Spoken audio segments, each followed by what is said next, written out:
Jason Mac Beats. Para sa lahat ng lumalaban sa sakit ng buhay, pakinggan niyo to.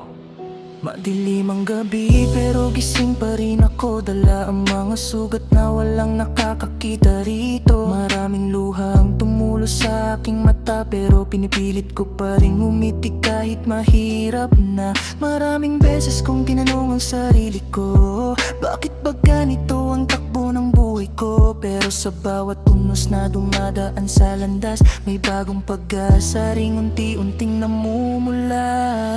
Hindi lubid ang sagot sa aking lungkot, may bukas pa na naghihintay sa bawat pagod. Kahit mabigat ang dinadala ng puso, patuloy akong lalaban, hindi susuko. Hindi lubid ang sagot sa aking luha, bitos na nakikinig sa bawat dasal ko binabalang araw. Mawawala rin ang sakit at papalitan ng liwanag ang dilim sa dibdib. Hindi man madali ang lahat ng laban, hindi ibig sabihin na kailangan ng sumuko kailanman. Ang bawat peklat ay kwento ng katatagan, hindi kahinaan kundi tanda ng pinaglabanan. Sa bawat taong nawala ng pag-asa, hindi ka nag-iisa, may kasama ka pa.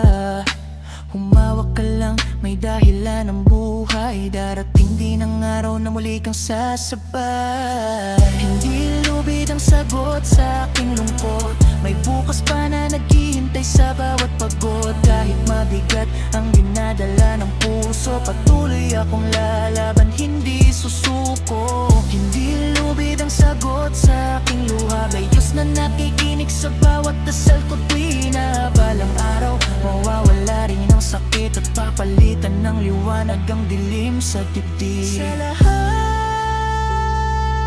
ng sugatan, tandaan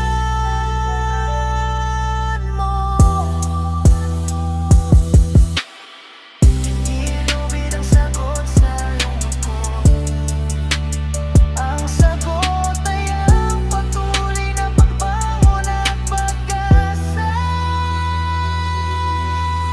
Hindi lubid ang sagot sa aking lungkot, may bukas pa na naghihintay sa bawat pagod. Kahit mabigat ang dinadala ng puso, patuloy akong lalaban, hindi susuko. Hindi lubid ang sagot sa aking luha, may Diyos na nakikinig sa bawat dasal ko tuwi na balang araw.